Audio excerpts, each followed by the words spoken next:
Siliguri Sukantanagar Sukanta sporting ক্লাবের cricket খেলোয়াড়দের প্রশিক্ষণ দিতে রবিবার একটি ক্রিকেট ক্যাম্পের আয়োজন করা হলো কুন্ডুপুকুর মাঠে।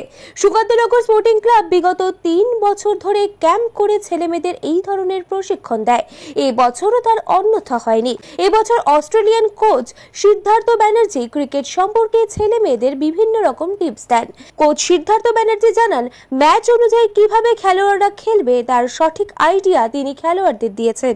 এছাড়াও সকলের উদ্দেশ্যে বার্তা দিয়ে কোচ জানান, মোবাইল ফোন থেকে সরিয়ে এনে যদি রুটিন মাফিক পড়াশোনার পাশাপাশি খেলাধুলো করা যায় ছেলেমেয়েদের, তাহলেই তাদের উপকার হবে। এখানে এই সুকান্ত স্পোর্টিং ক্লাবের যে টিমটা আছে, যে টিম এখানেও একটা টিম ওয়ার্ক হচ্ছে, তো ওরা সেই সাপোর্টটা দিচ্ছে। প্লাস দেখুন আজকে আমি এখানে এসেছি ক্লাবের দৌলতে, ক্লাব তার মানে অন দ্য লুক আউট আছে যে কোথা থেকে আরও বেশি রিসোর্স আনতে পারি, কোথা থেকে কিছু ইনপুট করতে পারি। তো সেইটা আর আমার প্রধানত কাজ ছিল আজকে এখানে এসে যে ম্যাচ অনুযায়ী কীরকমভাবে প্লেয়াররা তৈরি করতে পারে। নেটে সবাই ভালো খেলে, কিন্তু নেটের থেকে ম্যাচে সেটাকে কনভার্ট করা, সেটার দায়িত্ব আমি নিয়েছিলাম। কারণ আমার ওই অস্ট্রেলিয়ার যে ঘরোয়া ক্রিকেটের যে নলেজটা, ওদের যে ট্রেনিং প্রসেসের নলেজটা, সেটা আমি এখানে এসে শেয়ার করলাম। প্রতিদিন যেটা রুটিন মাপা যায় যে আমি সারা বছর প্রত্যেক দিন 2 ঘন্টা করে পড়বো, আমি আমার ওই স্মার্টফোন থেকে বাচ্চাকে সরিয়ে এনে পড়ার দিকে ফোকাসটা দেবো।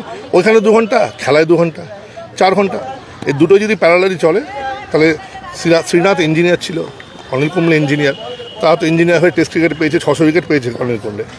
তো এটা সম্ভব।